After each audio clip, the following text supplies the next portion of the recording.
Good morning, everyone. Today I am going to talk about rest of our antidepressants. So today I am going to discuss about atypical antidepressants in detail. So these drugs may or may not increase your dopaminergic levels, and they possess different antidepressant mechanisms, not like your typical antidepressant actions. So we have trazodone. The trazodone is, we know that it's a prominent alpha blocker. Okay, and it is also weak 5-HT2 antagonist. Okay, and it produces sedation. So because of this property, it is used as a sedative or hypnotic for making the patient sleep. Okay, it produces sedation. It is also used as a sedative drug because of it produces sedation. And the main side effect is priapism because of can cause prolonged and painful erection, and because of prominent alpha blocking effect, it can cause postural hypotension as adverse effects. So trazodone is a prominent alpha blocker. It is a weak 5-HT2 antagonist. So it produces sedation, it produces priapism, and produces postural hypotension because of alpha blocking effects. Now coming to the Mianserin we are not using now.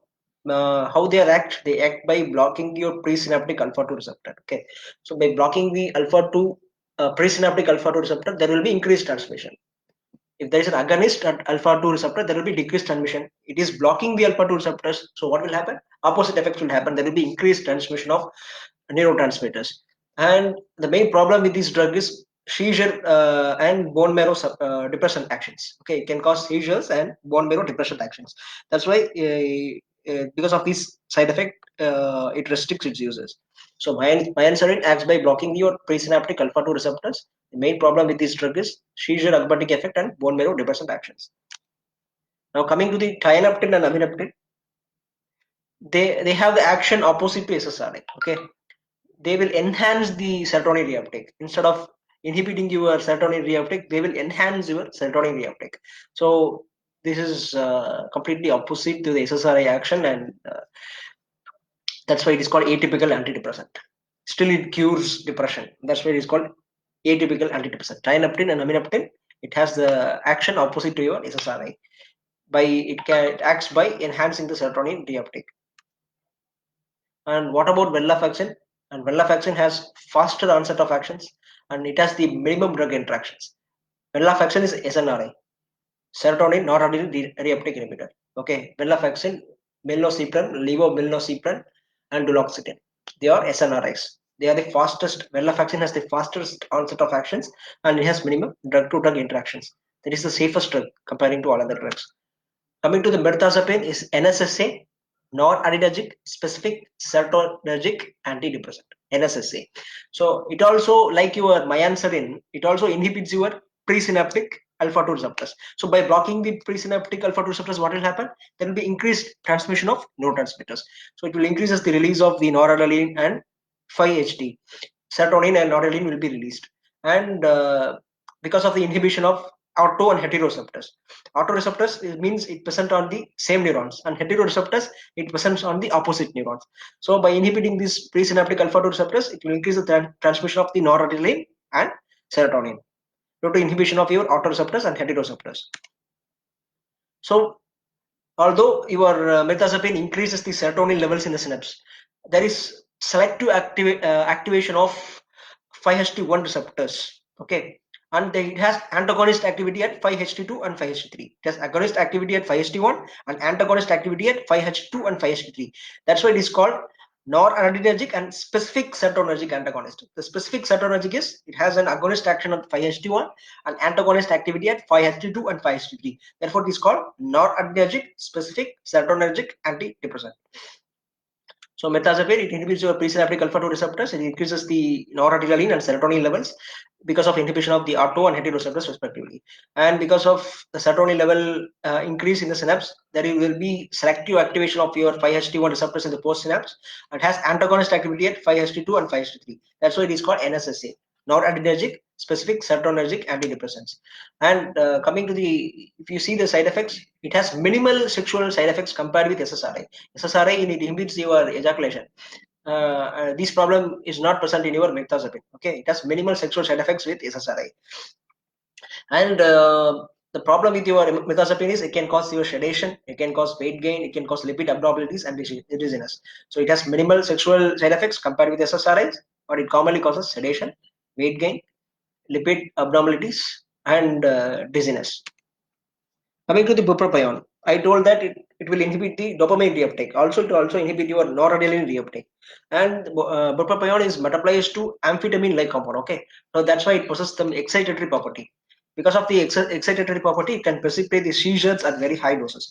And now currently we are using bupropion for smoking cessation as sustained release formulation. So bupropion, it inhibits the reuptake of noradrenaline and dopamine. It is metabolized to amphetamine-like compound, and it possesses the excitatory properties. Because of the excitatory properties, it can stimulate, it can cause seizures. And nowadays we are using in smoking cessation as sustained release formulation. Coming to the drug called nefazodone, which is an atypical antidepressant, it also blocks your serotonin reuptake, and also it antagonizes your 5-HT2 receptors. Okay. Remember, Trazodone also blocks your 5-HT receptor. Trazodone is an alpha blocker which is which antagonizes your 5-HT receptors. Like the nefazodone, which is serotonin reuptake, it also blocks your serotonin reuptake. Like Trazodone, it also blocks your 5-HT2 receptors. So nefazodone it lacks your anticholinergic activity like your TCAs, and it lacks agitation with like your SSRIs. So comparing to TCAs, it lacks anticholinergic effects like your TCAs, and comparing to SSRIs has agitation, but nefazodone lacks your agitation like SSRIs. And nefazodone is having the shortest half-life, and it is found to be heparotoxic. Okay, it is having shortest half-life and it is heparotoxic. This is nefazodone. So nefazodone blocks serotonin reuptake. It can antagonize your 5-HT2 receptors. It lacks your anticholinergic activity of TCAs and agitation seen with SSRIs, and it has a very short half-life, and it is heparotoxic. Coming to atomoxetine, it is a selective inhibitor of noradrenaline reuptake. Okay, it is a noradrenaline reuptake inhibitor. Like DAN, I told you DAN is a inhibitor of NA reuptake. DAN, DAN. What is DAN? Decipramine, amoxapine, and nortriptyline. Like atomoxetine is also like your DAN. It is a selective inhibitor of your noradrenaline reuptake inhibitor. So atomoxetine, like it is useful. Where are you using atomoxetine? Atomoxetine using ADHD, attention deficit hyperactivity disorder, and efficacy is similar to your methylphenidate. Nowadays, the drug of choice for your ADHD is methylphenidate. So atomoxetine is also have similar efficacy like your methylphenidate. So it is useful. It is also useful as alternative drug to methylphenidate in ADHD, attention deficit hyperactivity disorder. Duloxetine is SNRI, venlafaxine like compound. So it is also useful in treating your chronic neuropathic pain like diabetic neuropathy and fibromyalgia. So in neuropathic pain, it is used. Duloxetine is useful in chronic neuropathic pain for treating chronic neuropathic pain like diabetic neuropathy and fibromyalgia. It is in SNRI, serotonin noradrenaline reuptake inhibitor. Others are venlafaxine, milnacipran, levomilnacipran. So now coming to the drug of choices.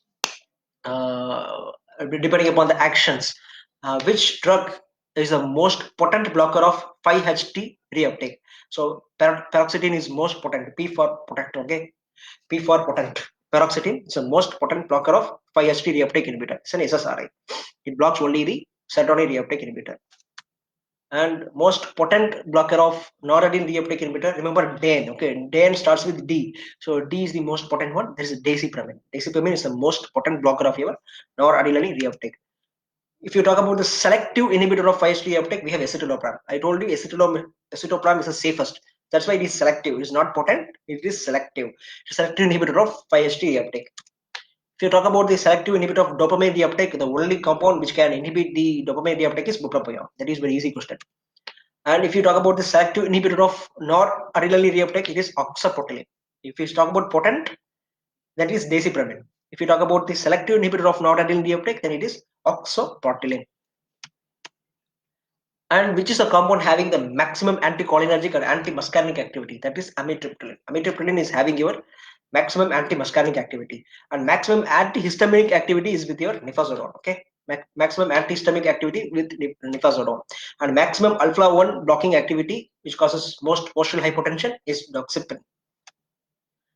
So which compound has minimum antimuscarinic, minimum alpha 1 blocking activity, and minimum antihistamic activity? Venlafaxine. Venlafaxine is the most fastest acting and safest, and does not have drug-to-drug interaction.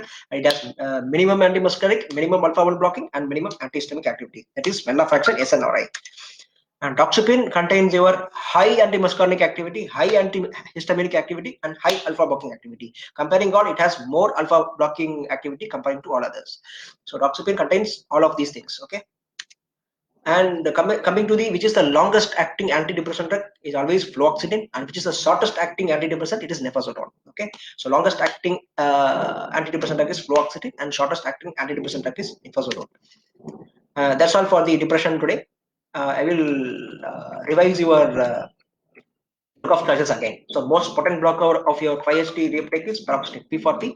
Most potent blocker of noradrenaline reuptake is dizziness DAN. Okay, and most selective inhibitor of the 5-HT, which is safest, is escitalopram. SSRI, the safest SSRI is escitalopram, and most selective inhibitor of your dopamine reuptake is bupropion. The only compound which inhibits the dopamine reuptake is bupropion, and most selective inhibitor of your noradrenaline reuptake is oxypotylate.